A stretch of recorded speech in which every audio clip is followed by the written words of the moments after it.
Yo estoy convencido que este consenso fiscal, muchos de los cuales van a acompañar, es más por un esquema de coacción en algún punto, ¿no? Porque dentro de las bonanzas que escuché hasta ahora de este consenso fiscal, omitieron decir, por ejemplo, que está condicionado el financiamiento del Estado Nacional a las provincias contra el acompañamiento de este consenso fiscal.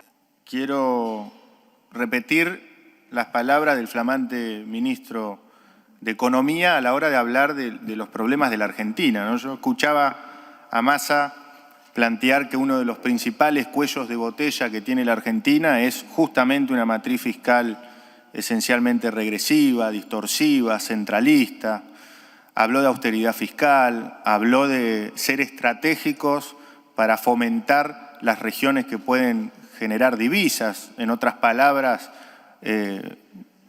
una materia troncal del federalismo.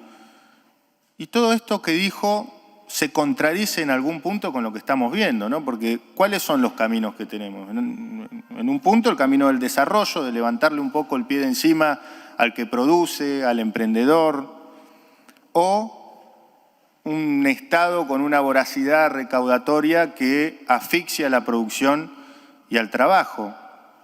Muchos demonizaron también el consenso fiscal del gobierno anterior.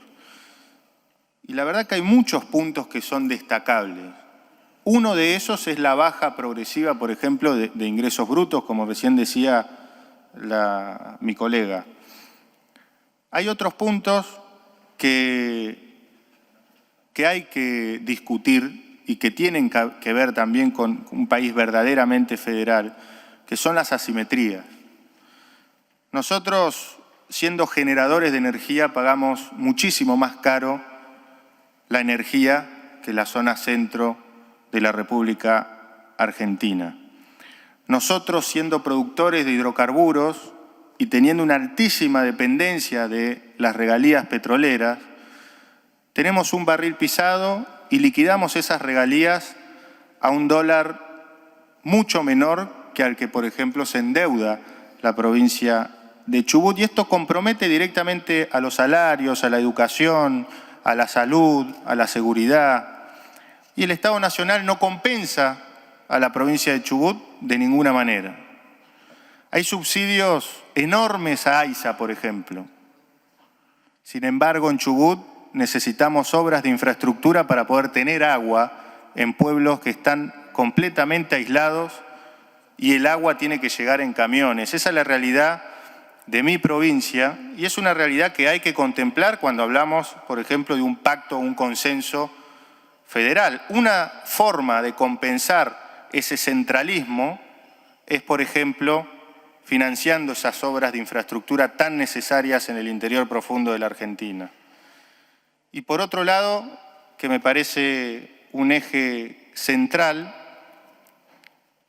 es discutir la ley madre del federalismo, que en definitiva es la ley de coparticipación federal. Nosotros tenemos un mandato constitucional que establece que tenemos que discutir una nueva ley de coparticipación federal. El presidente en su discurso inaugural levantó esta bandera y se comprometió a discutirlo y hasta el momento siempre caemos en lo mismo, ¿no? En la coyuntura. Legislamos en base a la coyuntura. Y muchas veces nos lleva a caer en la trampa de la diferencia central entre legislar bien, pensando en una política de Estado a mediano o largo plazo, o votar la ley menos mala para salir de la coyuntura. Yo estoy convencido que este consenso fiscal, muchos de los cuales van a acompañar, es más por un esquema de coacción en algún punto, ¿no? Porque dentro de las bonanzas que escuché hasta ahora de este consenso fiscal, omitieron decir, por ejemplo, que está condicionado el financiamiento del Estado Nacional a las provincias contra el acompañamiento de este consenso fiscal.